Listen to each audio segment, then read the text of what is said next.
Alright, guys. Well, here we are, and it is the last motherfucking day of the month. It's been a busy month for me. And I got strung out on Kratom, which sucks. I'm now tapering off of that shit.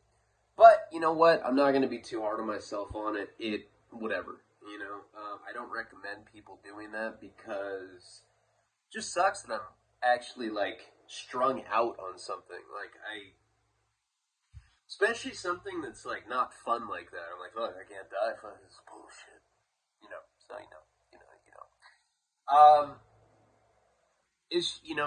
the end of the month got particularly busy for me. Today, I'm invited to go on set of, a rap video, and I'm thinking about doing the live stream for Patreon, like I said.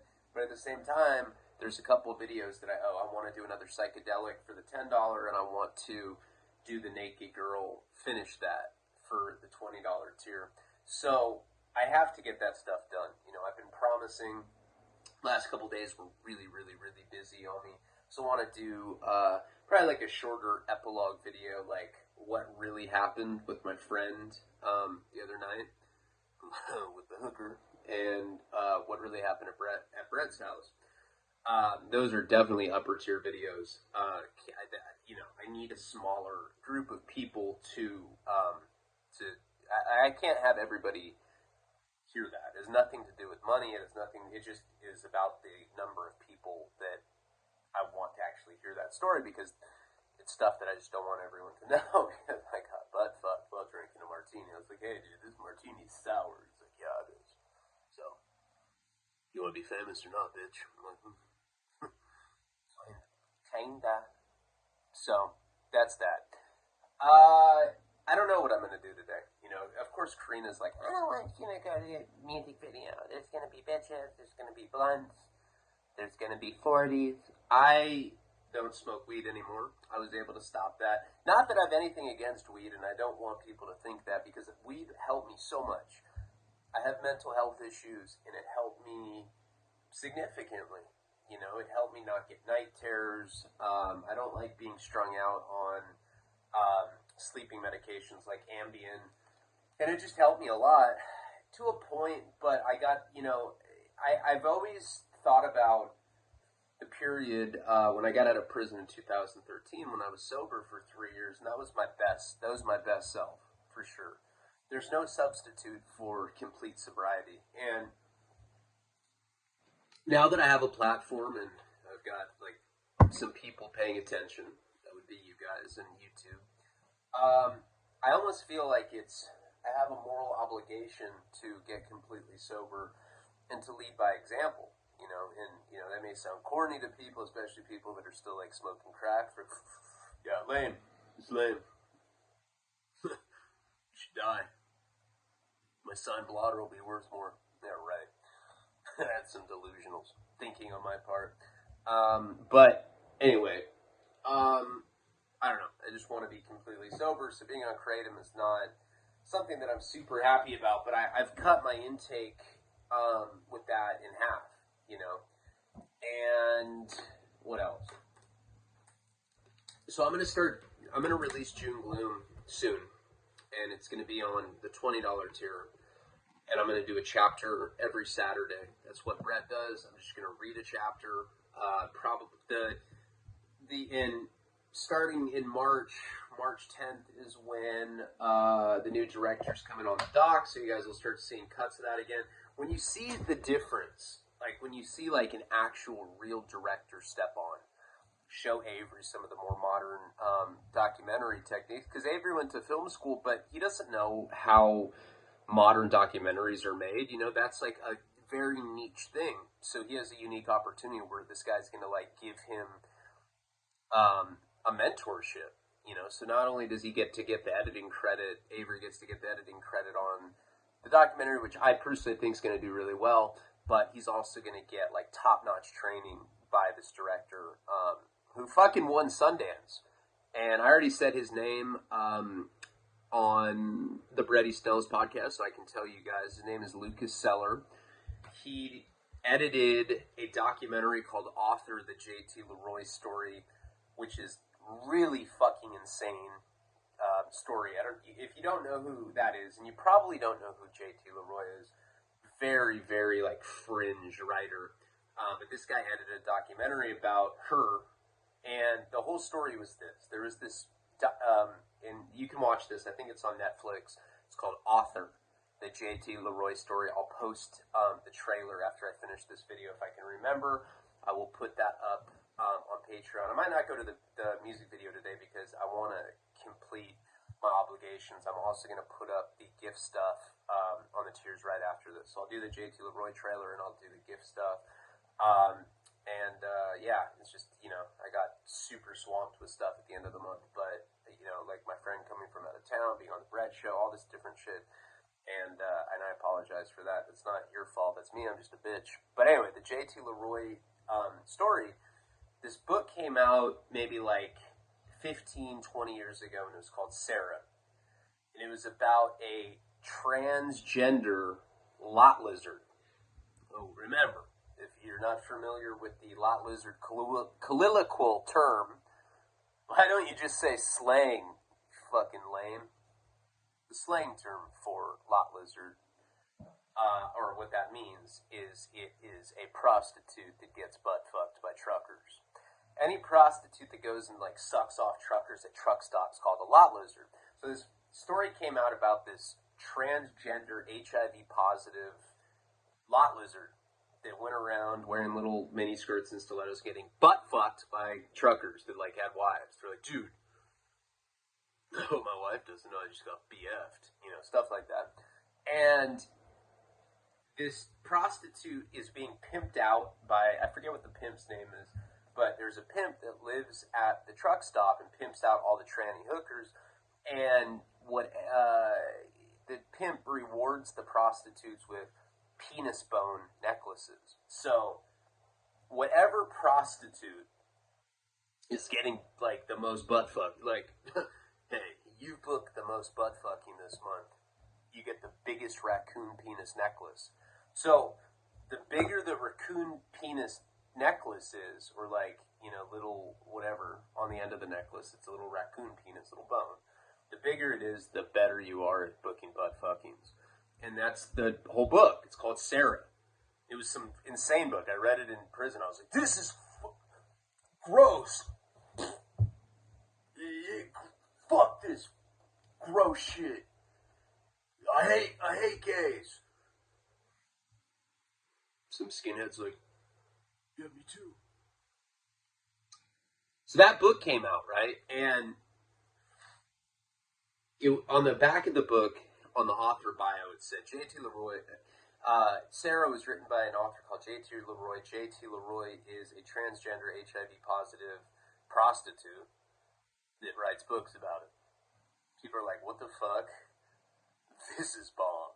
And so J.T. Leroy started getting, celebrated by, like a lot of big time celebrities like Winona Ryder. What's the guy's name? Bono, whatever the fuck the U2 guy's name is. Gus Van Sant, who directed Good Will Hunting and Drugstore Cowboy, and he's just a very famous director. Billy Corgan from Smashing Pumpkins. All these big-time celebrities got behind J.T. Leroy. Like, what a brave, young, tranny hooker. How brave. This is brave. How brave? The bravest. So anyway, all these, like, big-time people got behind her. And so what ended up happening is J.T. Leroy became so famous that, she had to start doing book readings. And so J.T. Leroy would show up, this like eccentric wigs and these like big aviator glasses, and be like, "Hi, my name is J.T. Leroy. I'm a tranny prostitute." And then Winona would be like, "Brave. And everyone would be like, "Yeah, bravery. And it was just some crazy shit. Here's the thing though. J.T. Leroy did not exist. J.T. Leroy was a made-up person. This person didn't even exist. It was a fucking... it was a real person named Laura Albert, who's my friend. I'm friends with the real person that is JT Leroy. She's cool as fuck. I thought she's super perverted. She thinks that butt fucking conga lines. She's like, that's the funniest. I'm like, I know. Yeah, so me and her are homies, right?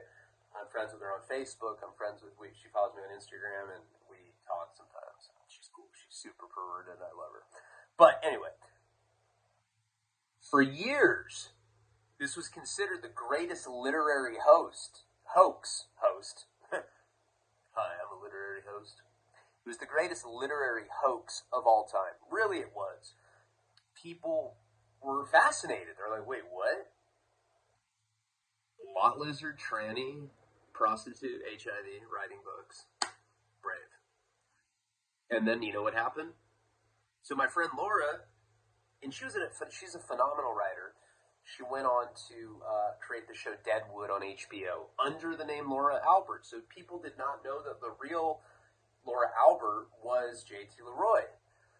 And what happened is the New York Times, somebody at the New York Times figured it out and started following her like in helicopters and shit, like in Goodfellas.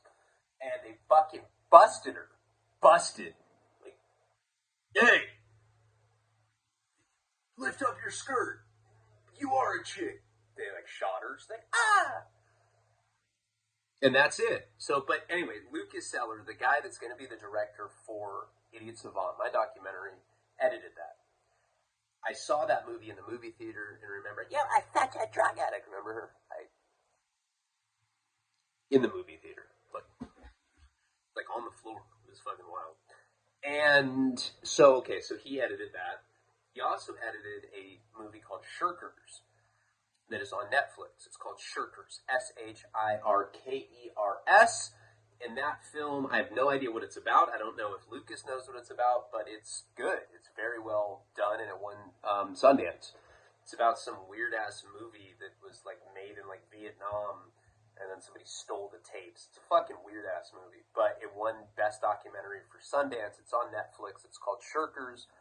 The other movie is called Author the JT Leroy Story, and I pretty much had to suck this dude's dick to get him to direct the doc. It's going to be his first time directing. He's just been editing these award-winning documentaries. But editing and directing documentaries are basically one and the same fucking thing. You know, directors go, hey, make that look good. And the editors are like, okay. But he's worked with directors and he knows the vision. And Jim Olds, the Screen Fight Club dude, and I collaborated writing the structure. Avery's going to edit it with him, and they're going to get it to, a cut that we can put on Netflix. It's going to be on that level. So very excited to have him. He's part of the Patreon community. He's on the $20 tier. So everybody make a warm welcome for Lucas Seller. Yay! And watch Author the JT Leroy Story and watch Shirkers. They are both on streaming services, and they're both award-winning docs. They're both the shit. And that is that. This is going to be a monologue, but I do not have time for that because, I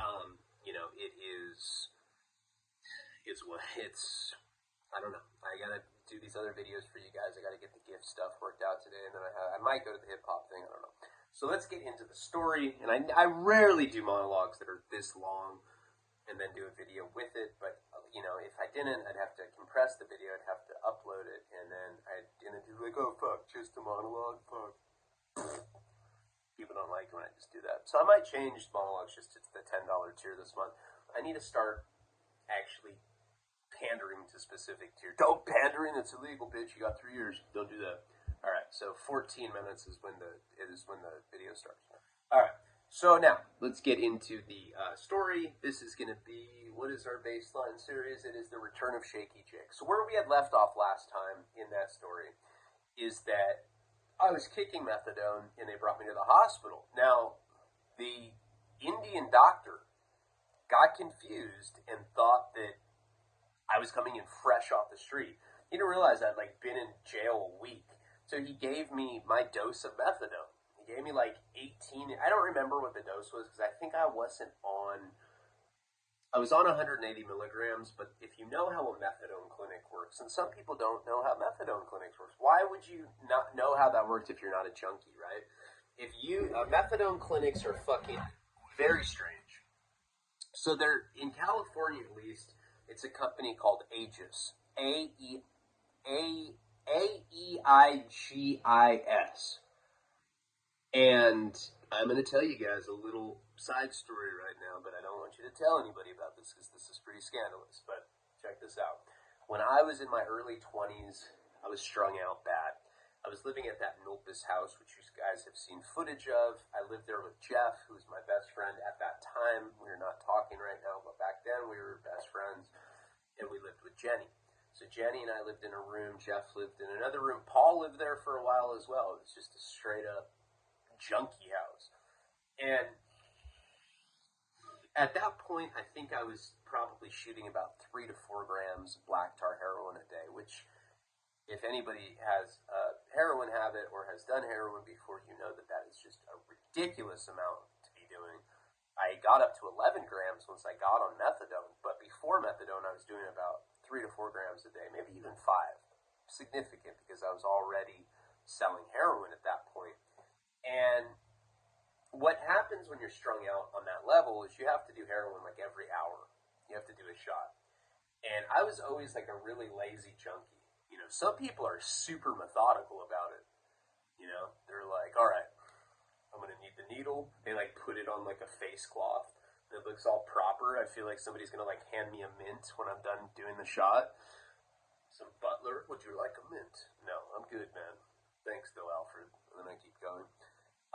But, you know, some people are methodical. They'll get the needle. They'll get the spoon or the cooker. They'll get a tourniquet, which is that elastic rubber thing that you can tie off on.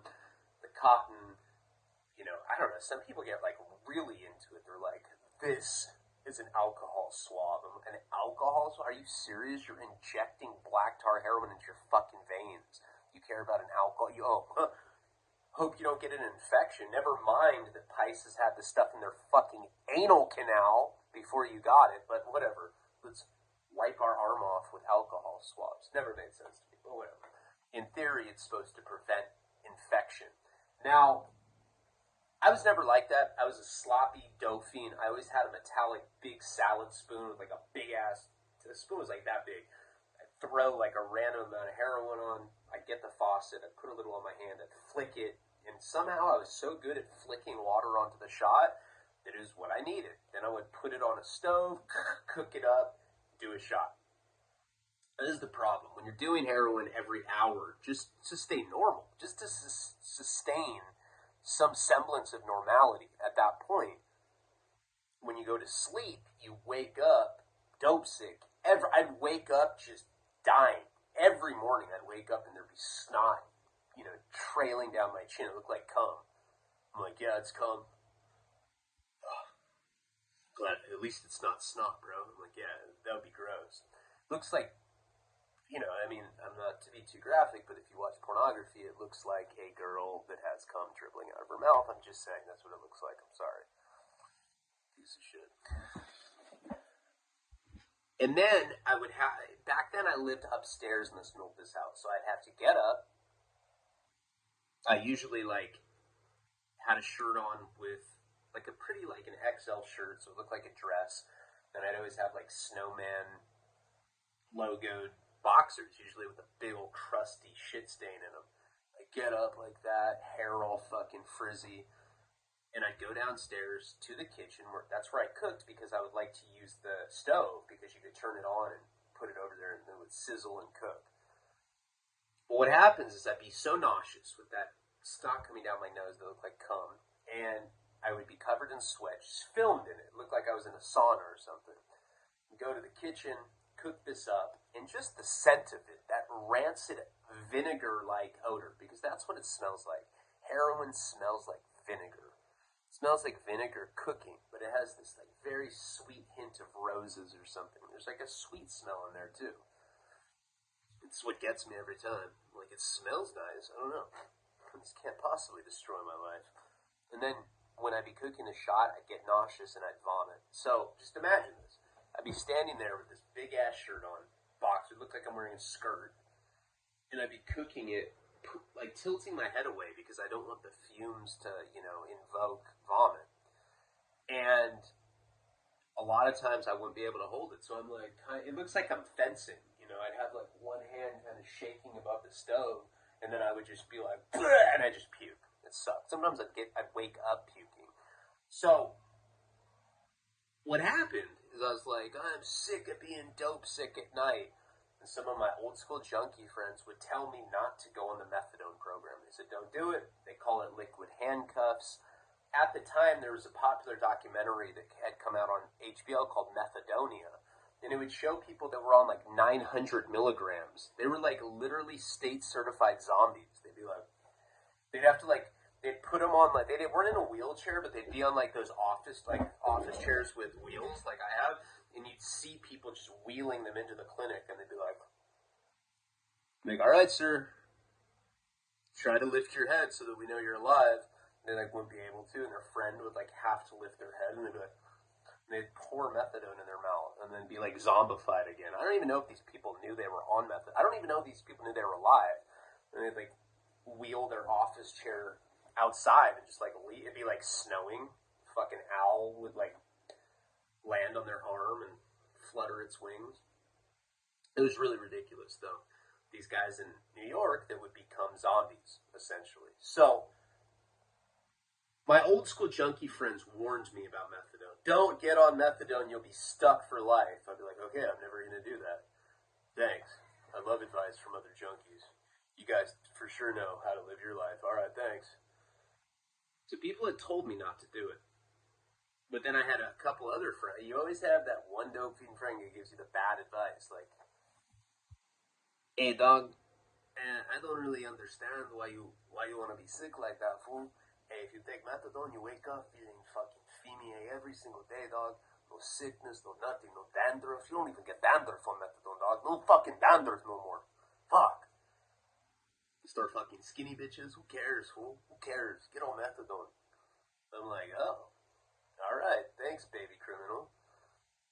And so I was told to get on methadone because it would keep me not... Does this make sense? Methadone keeps you well for about 24 hours. So the whole concept behind it, if you're really strung out, 3, 4, 5 grams a day, you want to take methadone because it carries you to the morning. I was like, yeah, that makes total sense. I'll liquid handcuffs. You guys are being dramatic. Typical drug addicts, exaggerating, it can't be that bad. So I went to this clinic called Aegis. At the time, it was $150 a month, and they would give you a dose. And you'd have to go there at these weird times. We've talked about this before. You go at like 5 in the morning. There would be all these junkies in pajamas. All of them, of course, have the little cigarette hole burns. Because why junkies have cigarette holes? They have these little like pinhole burns by their crotch. And the reason is because they nod out smoking. Typical junkie move. Nod out smoking a cigarette and you burn your crotch. That's happened to me before. My entire fucking pants have like gone up in flames. Like, when I was, like, a drug dealer, and I was like, fuck wearing normal jeans. I'm going to start wearing designer jeans that cost, like, $600. They had, like, fluffy balls of cotton on it. I was like, look at this design. This is cotton fluff, bitch. My friends would be like, yeah. Because I hung out with yes men. Everybody that I hung out with at the time was telling me how cool I was because I had dope. They wanted free heroin. They'd be like, hey, fool. Those jeans with the cotton swirls on them are fucking dope, dude. You think I can get a little bit? I'm like, yeah, all right, here. Thanks for telling me about my jeans. It's like, you got it, man. Give him a high five. The one time I was smoking a cigarette, nodded out, my entire crotch burst into flames. I woke up and my pants were on fire. I was like, fuck! I was mad because these jeans cost so much money. But it was because they were, like, decorated jeans with these, like, weird, like, I don't even know how to describe. They look like cloud patterns, but it was like made out of like this flowing cotton. You had to like hand wash these pants. It was a total ripoff. I can't believe I paid that kind of money for it. That's what kind of thing. That's what I would spend money on when I had that kind of money because why not? Fuck it. I never wore the same pair of socks twice or underwear because I love wearing new socks so much. I was like, it's pointless to wear socks twice. So I buy hundreds of pairs of new socks. Every time I was done with it, I'd throw them away. That's ridiculous. But I ended up going to this clinic, and they always start you off, and they go, okay, we're going to put you on methadone detox. Always. Like, they really sell it to you. They're like, when you're done, our company will give you a free Audi. It comes with factory rims, but hey, it's still a '07. I'd be like, damn, a new Audi just for getting off heroin? I'm down. They wouldn't really do that, but it's trying to make a joke about these weird false promises they give you that your life's going to be better once you get on this detox. They know goddamn well that you're not going to be able to get off the methadone detox. In theory, they give you 40 milligrams, then they like take you down a milligram every single day until you're completely off the drug, supposedly. But this is what happens. You know, you have to go there like 5 in the morning. You're with all the junkies in the pajama with the pinhole burns, whatever. And they make you drug test. They'll randomly drug test you once in a while. If you come up dirty for anything, weed, anything, they'll be like, all right, Ryan, you came up dirty. Not only are you not going to go down, now you're going up. So they'll actually start increasing your dose. And that's how you get stuck on it. Because most methadone addicts don't get off other drugs. If you get it dirty for weed, they'll up your dose. That's at least how it was then. So every time I was in there, I started with 40 milligrams, and instead of going down, tapering down, they started putting me up in the opposite direction. And it really sucks because you have to go there every single morning at 5 a.m. You have to wait in line with all these guys in pajamas. People are like reading parenting books. They're like, damn, there's a pretty good father technique in here. And so I'll be like, let me see. Yeah, I fucking love being a daddy, you know? And they would talk about stuff like that. It's really bizarre. Anyway, that was a stupid joke. I'm sorry. So once in a while that happens. And I recognize it for what it is. But in theory, if you get clean drug tests and you keep up with your counseling, they make these ridiculously hard, goals for you to have to reach. These tasks, like you have to be here every morning between 5 and 7 or we'll up your dose. You must make counseling sessions and we'll only let you know when they are 20 minutes before the session. They'll like call you, they'll be like, all right, you have to be here in 20 minutes for your session. You're like, dude, couldn't you have told me this like a couple days ahead of time? A few hours ahead of time? No. If you're not here, we're upping your dose. Bye. Because that's their thing. They want to hook everybody on the methadone. They're legal drug dealers. It's some evil-ass crazy shit. That's really how it is. So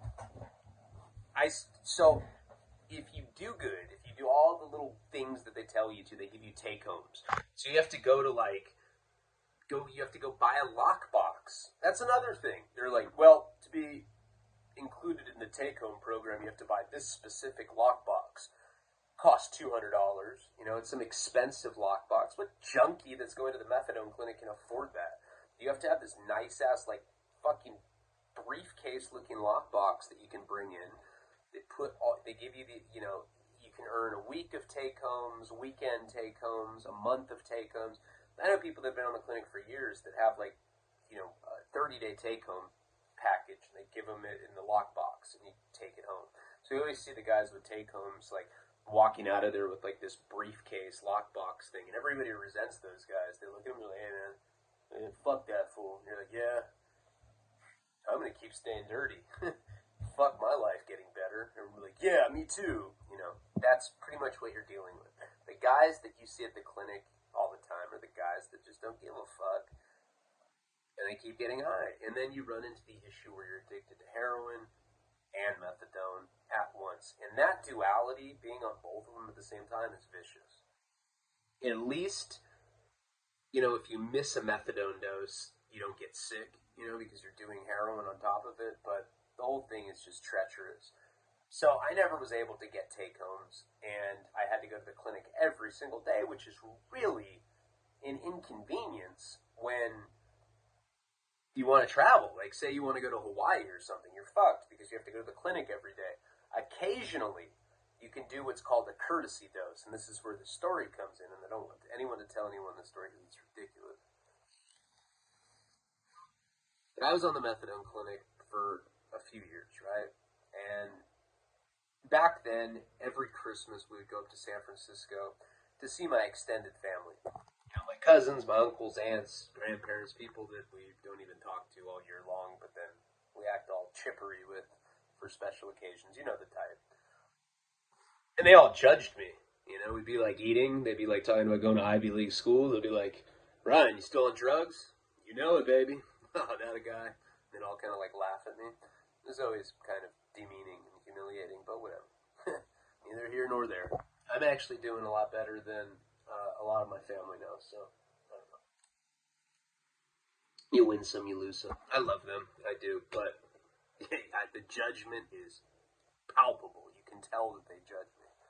So this one time, I have to go up to San Francisco for Christmas, but I'm on the methadone clinic. So I have to set up what's called a courtesy dose. A courtesy dose is when your clinic makes contact with another clinic and says, all right, you know, our methadone patient, Ryan Leone, is going to be up there for Christmas. He needs to come into your clinic and get his courtesy dose. So you can do that. You can set up courtesy doses at other places. I don't know if you can get more than one, but I know you can get one, because this the only time I ever did it was for Christmas a couple times in San Francisco. So we set it up, courtesy dose. I don't think Jenny was with me that Christmas. I don't remember. I mean, we were boyfriend and girlfriend, but I don't know if she was up there with me. I don't think so. Maybe. It doesn't really matter. So anyway, we go up there, and my dad has to drive me to the methadone clinic at 5 in the morning on the Tenderloin, downtown San Francisco, in the hood, the Skid Row of SF. And I've talked about this before. Skid Row in LA is bad. You know, you're going to see really horrible things, miles and miles of endless tent city overlap, people living in tents, people like, they're like eating a Pisces arm, like on the bone. They're like, you want some? Yeah, me too. And people are just like cannibals and shit. It's wild. It's like living in a third world country. Now that's Skid Row in LA. The Tenderloin is much worse. You'll see people fucking, you'll see homeless people fucking in sleeping bags. You'll like see a college kid like jerking off some like black dude. Like, are you almost done, man? And you're like, Jesus, it's just out in the open. People shoot up, smoke crack everywhere. It's fucking wild. I've been to ghettos all over the country. The Tenderloin in San Francisco is the worst. Hands down worst I've ever seen. People always say, what about in Philadelphia? Or what about in Baltimore? What about Detroit? I've been to a lot of these places, and yes, all horrible places. The Tenderloin in SF is wild. Wild. It's the wildest I've seen, at least. I really haven't spent that much time there, but every time I'm there, I'm shocked. And for somebody like me to be like, Jesus, that's shocking. It's got to be pretty bad. So my dad takes me, and I forget what kind of car he had at the time. But my dad, like in the later years, would always lease like luxury cars, you know, Lexus, Mercedes-Benz, Beamers, you know. He had money, and he was definitely one of those people that liked to lease because he liked to get a new car every year, whatever the lease term was. So we're like rolling up to this ghetto-ass clinic in his car, in this nice luxury car. It was like, I looked like a straight piece of shit, you know, because all these other people are like have to stab people just to get like a cup of noodles, you know, and like here I am in like some like brand new Benz. I'm like, all right, Dad, going to get my dose. I remember people looked at me right when I got there and were like, oh, this kind of guy checks out. So I go into this clinic and I tell them, you know, I go up to the window. Most of these methadone clinics have like a, you know, plexiglass window when you walk in, and you have to talk to the receptionist. You tell them who you are. The one in the Tenderloin was like bulletproof. There was like attempted bullet blasts everywhere. You could like see that people had probably tried to rob it before. And I was like, hey, I'm Ryan Leone. I'm looking around. It just reeks. It smells like a homeless shelter. There's like somebody like sitting there like taking a piece of shit on a newspaper. I'm like, what about that? They're like, normal. I'm like, okay. So I tell them who I am, and the lady's like, looks through them. She's like, well, Mr. Leone, we don't have any record of Aegis notifying us that you'd be here. I'd done this, I think, I may have done this a year before. I know I did it a year after without incident, but this particular time, they didn't have my paperwork. What was that? You know, if I didn't have my methadone, I was gonna die. Like, you can't go without a dose like that. I had some heroin, but like when you miss a methadone dose and you only have heroin, you have to compensate. You have to do a bunch of heroin. I didn't have it like that. I had like just enough to get me through the couple days that we were up there, whatever it was. So I started throwing a fucking fit. You know, I'm like, do you know who I am? 7 years from now, I'll write a book called Wasting Talent. Then you can Google me, bitch. No, I didn't say anything like that. But I don't even remember what I was saying, but I was upset with them. And she's like, okay, sir. We'll figure it out. We'll call Aegis. I'm like, it's Christmas. How are you going to get a hold of them? She's like, well, you're at a methadone clinic now, aren't you? So anyway, she has to call them because they're open too because it's a holiday. They have to dose people too. They don't close on holidays. Or like go sit in the, she's like, just sit in the waiting room, you know, the little waiting lobby or whatever.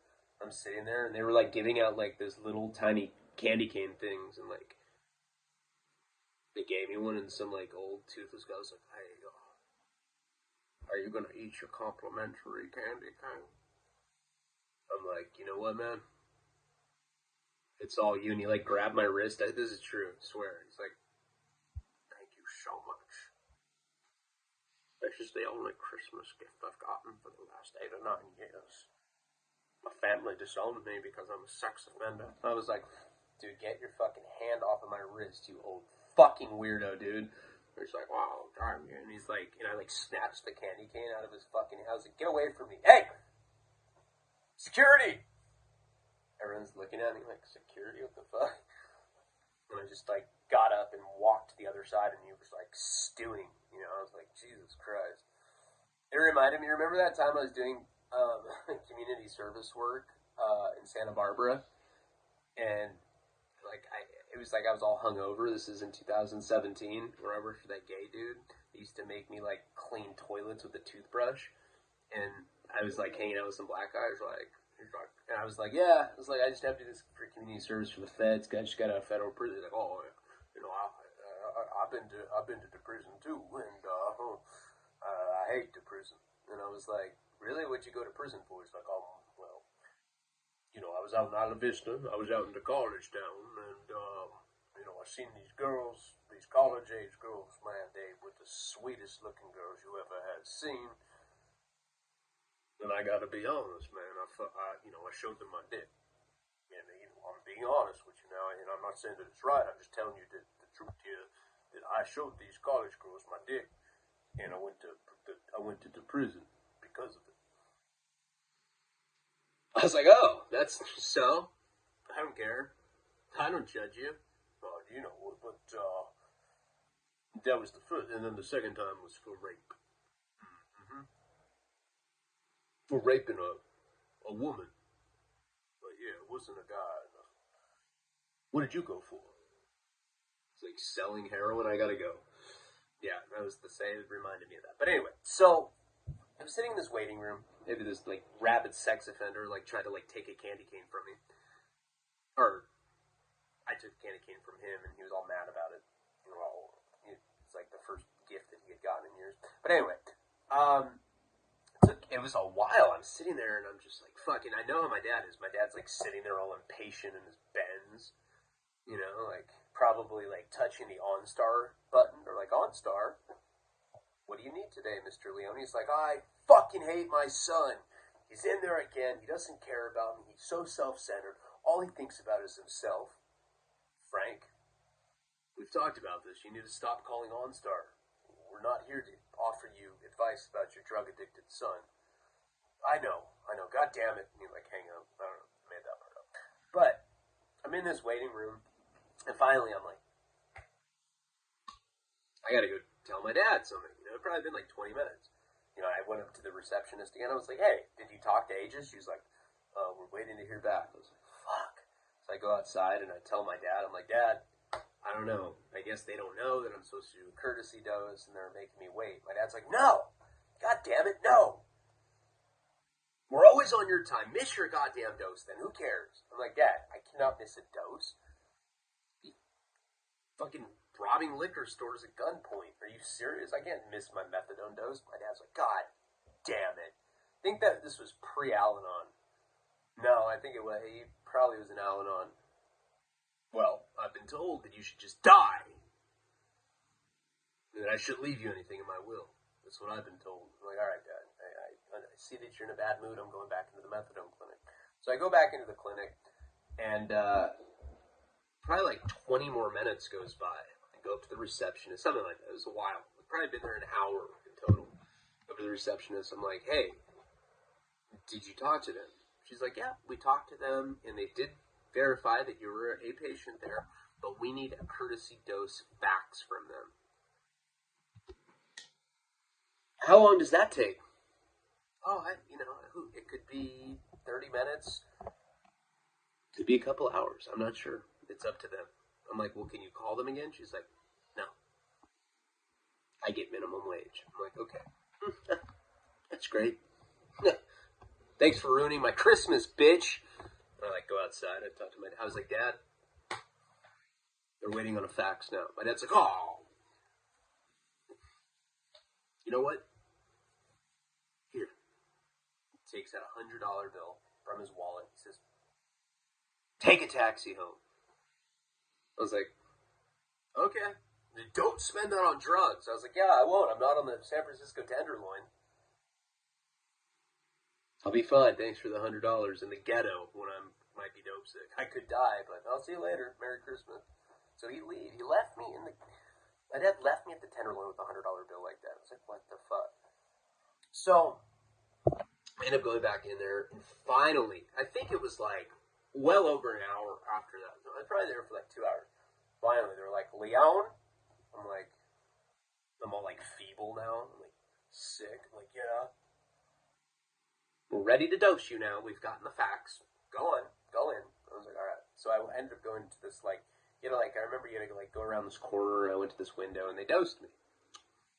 Drank it. So now I'm thinking, I'm like, all right.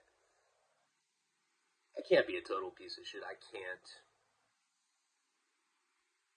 just go spend $100 on drugs. But crack sounds bomb right now. I'm going to smoke some crack. Which is a problem. $100 isn't a lot. Now, at the time, you got to remember, too, I was a drug dealer, so I had other money. I don't remember exactly what I had on me, but for whatever reason, my dad had given me a $100 bill. So I walk back. So the way that this clinic was, there was this back alley, and I walk back into the clinic. You have to press a button and get buzzed in. Now the reason that I went back into the clinic and not to the Tenderloin specifically is because at that point in my life, I had learned, I'd already been to Albuquerque. Remember, I already met the black dude that went to the methadone clinic that when I OD'd and he shot me up with Narcan. And I knew that probably one of the best places to actually find drugs would be a methadone clinic. That's one of the best places that you can actually score at. So I go in there, and there's all these, it's pretty much all black guys, But there's this one hot-ass white chick, brunette. No, dirty blonde. And this has happened to me. You're probably like, wait a second, this sounds fishy. This is what happened the night of the Mike Virgin thing, when you and Lou went into that house. Yes, similar, kind of, but we were in the house, rather methadone clinic. There's this girl with brown hair, huge fake tits. She looked totally out of place there. I remember she had what is that thing called, where you have a piercing right here. I don't know, she had a piercing right here, fake tits, dirty blonde hair, and she was sitting there. I asked a couple guys, I'm like, hey, get some rocks? I don't do stuff like that. I'm like, you're sitting at a fucking methadone clinic. Yeah, you do. A couple people told me stuff like that. So anyway, so I go up to her. She's not the first person I asked, is what I'm trying to say. I went up to her and I was trying to be all flirtatious, but I probably looked like some straight up gay guy. I was like, hey. I'm biting my lip. I'm like, hey. Back then, I thought that was sexy. I thought girls like that when you'd be like, hey. I don't know why I thought that. I think I looked at Calvin Klein ads and I'd see gay dudes doing that. I'd be like, damn. fire. I'm gonna start doing that too. So I was like talking to her, biting my lip. I was like, hey, I'm trying to smoke some crack. I'm serious. That's exactly how I looked. And she was like,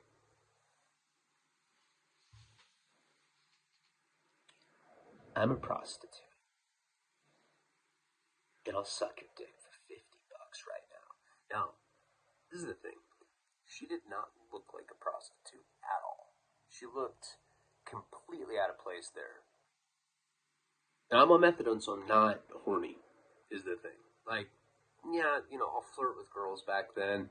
But it kind of reminded me of being, like, young, like 10, 11 years old. Where, like, I'd flirt, but, like, my go-to wasn't like, well, this might lead to fucking. It wasn't like that.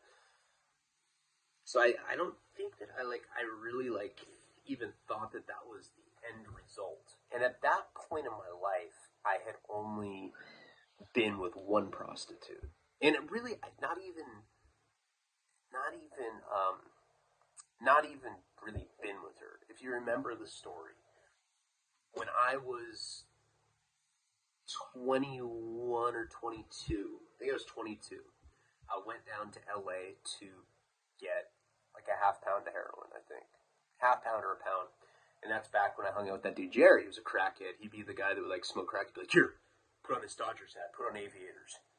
Then they won't think you're a cop. But I look like an undercover cop that way. I had like big ass aviators and like I was like, dude, this looks so much sketchier than if I just don't have this weird ass shit on. He was so paranoid. So I ended up going down there for some reason without Jenny. And this is before I was on methadone. And he hooks up whatever it was, half pound. And I needed to stay the night. I didn't want to, for some reason, I didn't want to drive back. I wanted to just chill at a hotel. Oh, it's because I had to wait for him. That was it. I had to wait for him for like hours, so I had to kill time. So he's like, just get a hotel. So I ended up going and getting this hotel in Burbank. Burbank, for those of you that don't know LA, it's a place where like a lot of TV studios are. A lot of like ABC's there, NBC, shit like that. It's kind of like the television part of LA. I don't know, it's weird. It's kind of like, I think it's considered the San Fernando Valley, but it's pretty much like suburbia, and there's some cool stuff there. And one of the motels that they have there is the Safari Motel Inn, which if you've seen the movie True Romance with Patricia Arquette and Christian Slater, it was Quentin Tarantino's first movie that he wrote, that got produced. It came out in like the early 90s. Amazing. One of my favorite movies. But they stay at this motel called the Safari Motel Inn or whatever it's called. And, Brad Pitt, it plays a stoner. And he's like, yeah, they're at the Safari Motel Inn, man. Yeah. I don't know if you've seen that, but he's in it. And they talk about it. And then there's that really famous scene where Patricia Arquette beats the living dog shit. Well, actually, she gets beat up, and then she beats the dude up, the guy from The Sopranos. It's really violent scene. It's in the shower. It's amazing. I love it. It's a great movie. But that's a real place in Burbank, and I'd never stayed there before, so I was like, damn, that's cool. I'm going to stay there. So I ended up staying there. Jerry ends up bringing me the dope, whatever it was, half pound, and I tell him, I'm like, you know what? Let me get a cookie of crack. I think it was a cookie, if I remember correctly. It was like an ounce. Whatever it was, I got like a nice, decent amount of crack. Now, a lot of people talk about how cocaine doesn't make them horny or makes them so their dick doesn't work. Complete opposite for me. Cocaine, for whatever reason, has always made me like a porn star. I don't know why, but it just like, raw. Actually, it's like more like, yeah, little ass hammer, pinky cock. It's like my dick's so small that it's like a lever, and when it goes up, I like fart a little. It's gross. I'm gross. I'm a gross guy. So anyway, I start smoking crack at this Safari Motel Inn, and I'm smoking rock, and it's such a cheap spot. A lot of places are like this in LA. I don't know if it's like this everywhere in the country. I don't remember other cities being like this, but the cheap motels there, they give you free porn. So I'm like, oh, lesbian porn, smoking crack. taking off. I get to and so because True Romance was filmed there, I start thinking prostitute because she plays a prostitute. That's the whole premise of the film. She's a prostitute. She falls in love with Christian Slater, and then they go on this wild trip to California, and they steal like $1 million worth of cocaine. And I just start thinking about hookers. I'm like, I need a hooker, but I didn't know how to get one back then. I was a kid. I was like 21, so I ended up getting in the Yellow Pages, and I look up escorts because I knew that was like another name for them, and I call one. Call like a service. I was like, and some guy picked up. He's like, hello. I'm like, hey man, how you doing? He's like, oh, just showing my dick to girls in Isla Vista. I was like, damn, is that you? Yeah, it's me. I got a real job now. I'm off the streets now. It was some black guy. I don't know who he was though. But I'm like, yeah, I'm trying to order a girl. He's like, now what kind of girl do you want? Tell me what kind of girl do you want? Do you like getting your butt licked? Do you like them with the big titties? Do you like them with the vaginas? I'm like, do I like girls with vaginas? Call me old-fashioned, but I am a fan, yeah. Vaginas are always, it's kind of a must. Okay, we got the girls with the vaginas. Now, do you like the white girls? Do you like the black girls? Do you like the Latina girls? I was like, white girls. You know, back then that was my thing. I don't know. I was a Nazi back then. No, that was just my preference at that time. And I literally was like able to. He's like, all right, now, what's the most important? Do you want the ass? Do you want the boobs? Do you want the personality? Do you want the cute smile? Talk to me, baby. I was like, all right, let me get a short brunette with like a heart-shaped ass and reasonably proportionate boobs. All right, hold on, I'm writing this down. And what's your horoscope sign? I'm like, a Leo. All right. And do you fuck with the Pisces? Yeah. Fucks with the Pisces. No, I don't know. He's asking me a bunch of questions. So anyway, so I ended up ordering a girl. I remember I went and I took a shower, stuck up my hair. I was like, yeah, I'm ready to fuck, homeboy. Like, you know, cracking my knuckles or whatever. So anyway, so I get out of the shower. Knock on the door. I open. I was like, I have my towel around. I weigh like 130 pounds at the time. I was like, hey. And she had a friend with her. And she's like, hey, I'm her homegirl.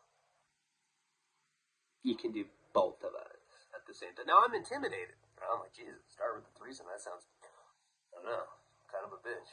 I was just hoping that maybe, you know, I don't know. Maybe just me and you could hit it off. I don't know. 2 is kind of crazy. I think I was thinking more like monetarily too, like how much it would cost. But whatever the case was, I only ended up getting one of them. So I bad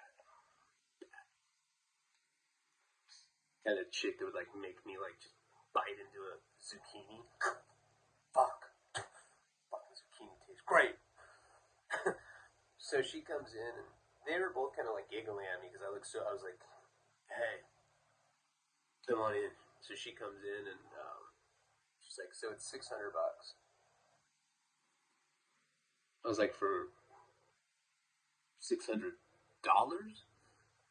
She's like, yeah, 600 bones. I was like, clams? She's like, whatever you call it. I was like, all right.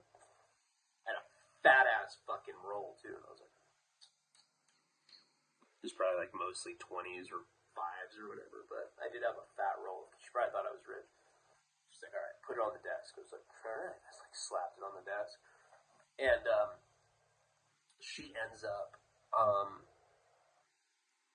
she's like, okay, what do you want to do? I was like, do you care if I shoot some heroin first? She's like, she rolls her eyes like, no, babe, do whatever you want. I was like, thanks. Yeah, been doing it about 4 years. Sometimes I sell it. I don't know, it just depends if I'm feeling like it. You know what I'm talking about? I was like trying to make heroin sound cool. So anyway, so I do that in front of her. She's like disgusted by it.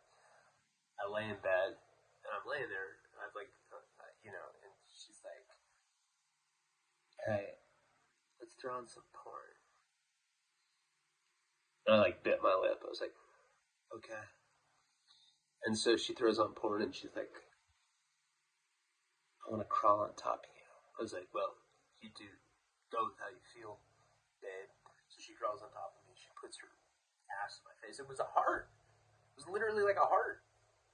I thought it was gonna like say like a little like love quote or something, like I love you or you're so sweet or whatever. Perfect heart shape. And she's like, yeah, just beat off. I was like, all right.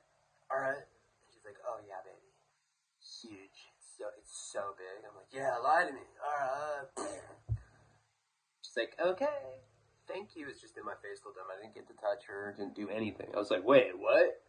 She's like, you can. Sorry, that's the rules. I'm done. She went and grabbed the 600 and left. I was like offended.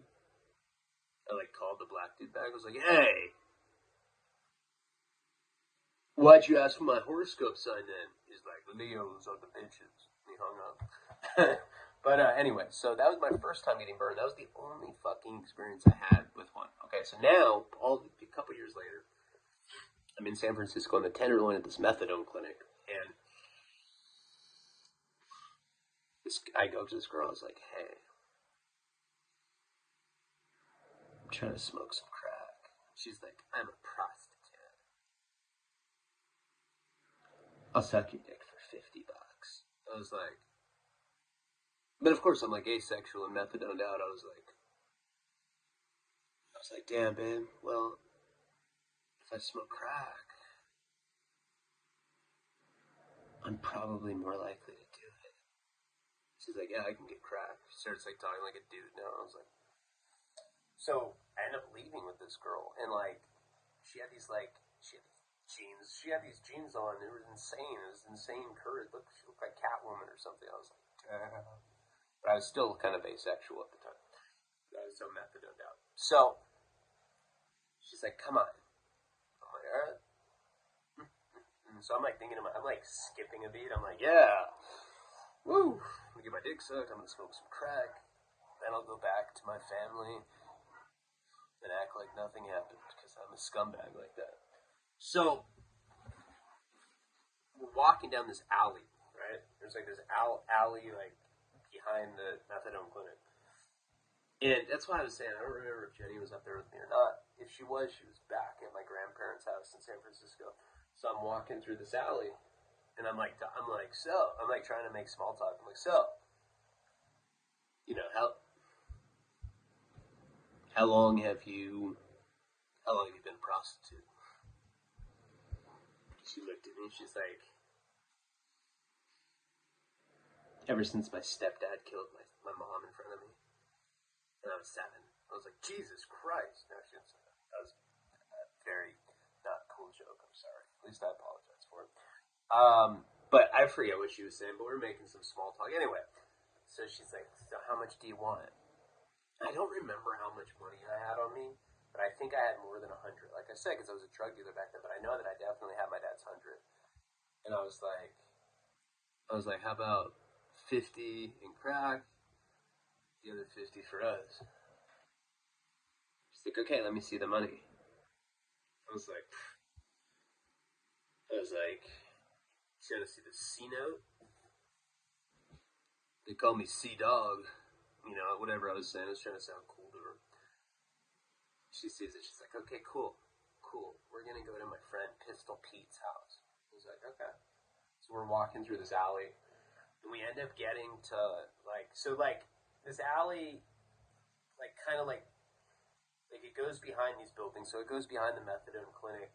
Then when you get to, the end of the alley, now you're, in the heart of the Tenderloin. Like, you're in Marketplace or whatever. It's a street called Marketplace, which is, kind of like the main street in the Tenderloin. There's crazy stuff going on everywhere. Every time I've been to the Tenderloin, it's been the same. It's insane. You hear everybody you walk by says a different drug name. And it's, really rare stuff, too. You'll walk by and someone will be like, I got oxycodone. You'll keep going and someone will be like, I got methaqualudes. Someone will be like, I got 2-CBCX4. It's a new research chemical from China that I think is killing a lot of people, but it feels good if you don't die. You know, and you're like, oh, that sounds cool. She's like, come on, don't talk to these people. And a couple people are like, I got rocks. I was like, they got rocks. She's like, come on, we're going to Pistol Pete's house. I was like, all right, and I'm like mesmerized by her. Like I'm literally like in a state of like hypnosis to some degree, right? So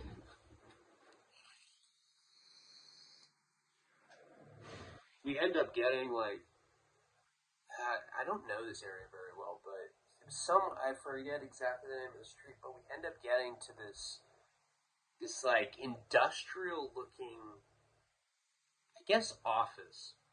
I don't know, but there are houses that look like this. You know, there's like places that look like art lofts. You know, in the Tenderloin, and we get to this, and there's like like a concrete little stairwell, maybe like 10 steps that lead up to it, and there's like a little box that you can press. It's like an intercom box, and you can say something.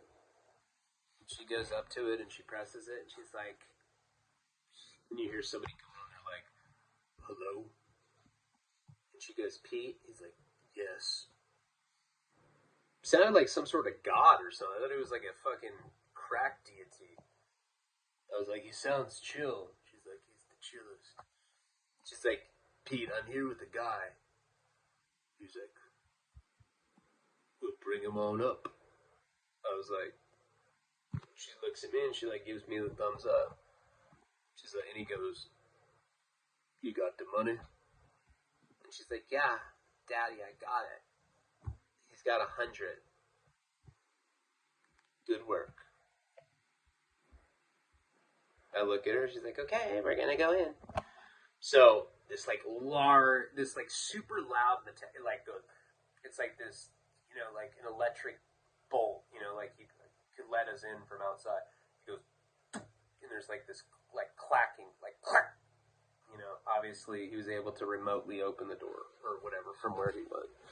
So this door just like it like buzzes and she opens it, like swings. You know, it's like a door that you can swing open. Um, and she walks in, and it's like dark in there and like musty. And I'm like, she's like, "Come on, we got to go up to his place." And I just get this bad feeling about it. But I'm like, oh, there's a good chance that I could get beat up, stabbed, killed, robbed, raped, who knows? There's also a chance that I could get cracked and get my dick sucked by this chick, so I'm just gonna throw caution in the wind and I'm gonna go for it. Fuck it. So I end up going with her into this place, and it was like I said, like real dark, and like I remember it smelled like sawdust.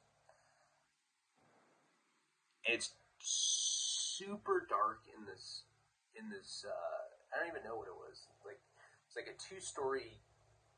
I don't know if it was like an abandoned office building, or if it was like Section 8 housing, or what it was. But when we go into the door, there's like this huge stairs, not spiraling stairs, just this huge staircase that goes up. Now there's light on in it, but it's like real dull light. You know, it's like it reminds me of the lights that were like in the movie Hostel. Like kind of like, you know, like buzzing, like softly, like illuminated ceiling. You know, like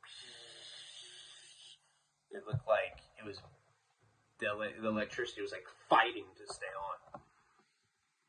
I just start getting increasingly bad feelings about it. So I'm like, whatever. So we're walking up these stairs, and when you get up to the stairs, then there's this long ass hallway. So I think maybe I don't know. Like I said, like an office building, or maybe it was like a resident. It was like a place where people live. But I remember like right when we got up there, I like heard a baby just screaming like. I was like, "Is that Pete?" And she doesn't say anything to me. She's like, "Come on, let's go." So we're like going down this hallway, and I'm seeing all these different doors. Like nothing's open. All I can hear is a baby crying. I was like, Jesus Christ. Finally, we get to this. I don't know, like in the middle of this hallway, like not all the way down, but like not in the beginning, like right smack in the middle. It's a pretty long hallway. Like after we were up on the staircase, and we get to this door, she knocks on it. She's like, "He's in there." I was like, "Hey, you're not gonna rob me, right?" She just looks at me and smiles. The door opens, and I just see this big old burly white guy. I thought it was a black guy. That's what he sounded like. And he's just steaming, looking at me. And like the inside of it, like doesn't really look like I don't know. It doesn't really look like an apartment. It looks more like just like a studio space, like kind of like looks like Sinister Studio, but there's like some furniture, and he's just towering over me. And I was like, "Are you Pete?" And he just cracks me right dead in the fucking eye. Bam! And I just fall down. Like I don't even make, like I got a peek inside of his place, but I just fall over.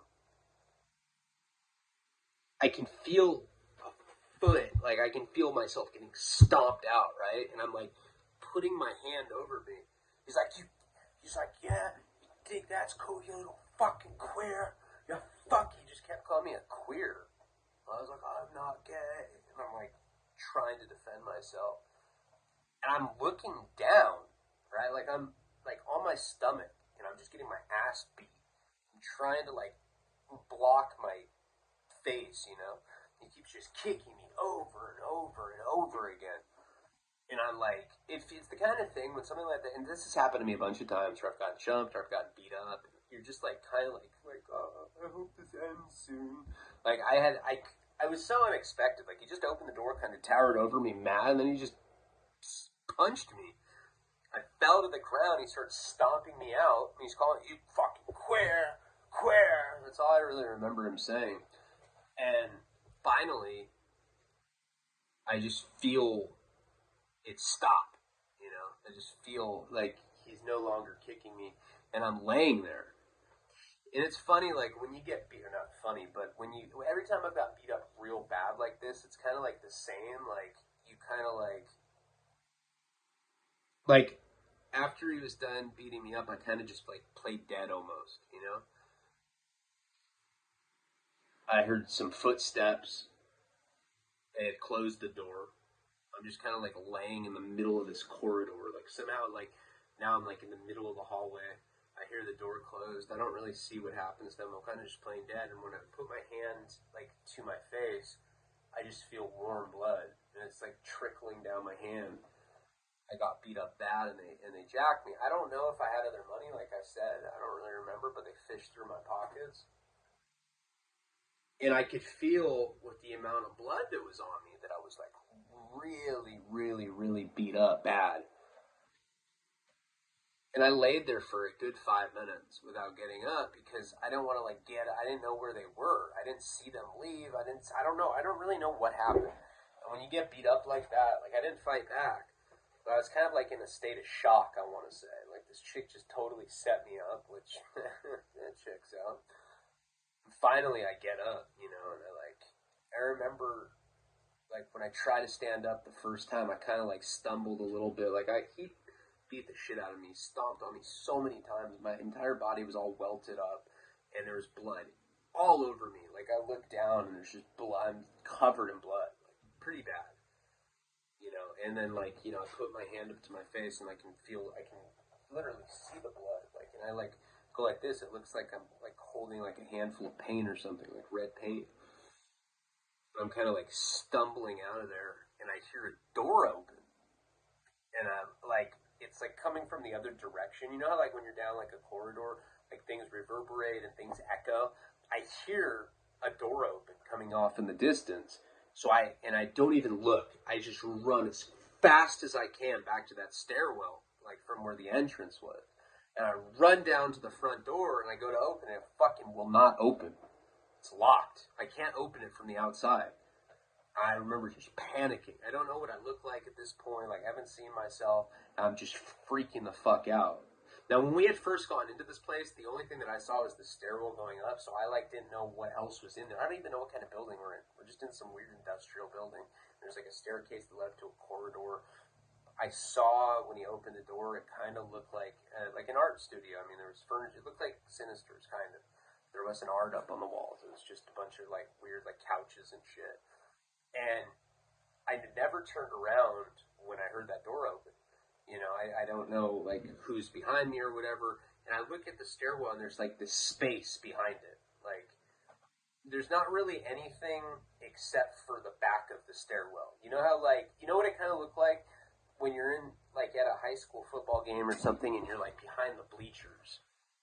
And you can like see the rows of bleachers. That's kind of like how these stairs looked, but they were made out of the stairs were like made out of wood. So it's like wood that went up.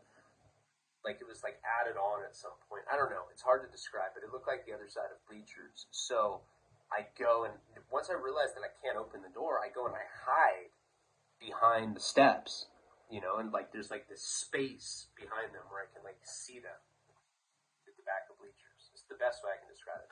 But anyway, like I'm freaked the fuck out because now I'm stuck in there. And I like keep going like this because that's just natural instinct when you got beat up really bad. And like it seems like there's more and more blood. Like it's not drying. I'm bleeding badly because I got like a bunch. I got like, I don't know if you can like see, but I have like scars all over right here. A lot of that, it's not from acne. This is like from various stuff like this. But this is the area that was bleeding right here. It was just fucking busted open. And it was almost like, not bubbling, but it was just like when I would put my hand up to it, blood would just pour down my hand, and it seemed like it was getting worse. So I was in a lot of pain. My head hurt really bad. I had a really bad headache, and I'm just behind the stairwell. And I'm thinking to myself, like, how the fuck am I going to get out of this place? I don't even know what kind of danger I'm actually in. I'm not sure how much time goes by, but eventually I hear footsteps again. I remember I heard a baby crying. So I knew that there was like other people occupying this place. Like it wasn't just one person, or maybe it was, but there was a lot of doors in the corridor. So I'm assuming that I'm in some sort of place where people are living, and I end up like hearing footsteps like coming from above, like probably coming from the hallway. And when I had run out of there that first time, when I went down to the front door and I realized that it was locked, I didn't hear anyone behind me at that point anymore. I just heard somebody open a door and I ran away without even looking back. Now that I'm hiding on the other side of the bleachers, or the stairs, not bleachers, but stairs that kind of look like bleachers from the other side, I start hearing footsteps. And it's like coming from upstairs. I'm like, oh my God, what if it's the guy again? And from where I'm at, there's no way to really peek. It's the kind of thing where like where I'm at, I'm kind of like stuck right there. Like I won't be able to see who's coming down the stairs without them being able to see me. There's no vantage point where I can see what's going on. So I'm just behind the stairs, and I'm like trying to think of how I'm going to get out of this situation. And I hear footsteps going down these stairs now. And it's like real like creaking, and it's like really loud. Like you can hear it. It's for sure like probably like more than one person is what it sounds like. It's making a lot of noise.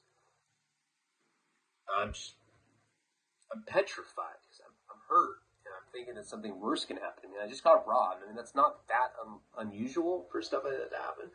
Not the only time in my life that that's happened to me, but I'd never gotten robbed like that and then been trapped in some building like I was. And I hear the footsteps coming down the stairs, and I'm just sitting there just petrified that I'm going to get caught right there. It's pretty dark, kind of like dimly lit in there. And all of a sudden, I just see a bunch of light flood into where I'm at. It's like daylight. So like the front door opened, and I don't hear the footsteps anymore. And we will get into what happens in the next installment of The Return of Shaky Jake. This does have to do with prison. This is going somewhere. But remember, I'm in the hospital. I'm kicking methadone. But this is one of my methadone tales. A little like sub-story. And that's a lot of the shit. The Return of Shaky Jake is not just going to be in prison. I'm just kind of using that as like a point of reference to start the stories so that there's some continuity. But this story like will conclude on the next video. It's not going to just keep going and going. This story has like an ending. I can wrap up pretty quickly, but I did want to leave on a cliffhanger just because I'm a piece of shit like that. But I do love you guys. I appreciate you guys. I might go to this hip-hop video today, and if I do, I'll live stream it.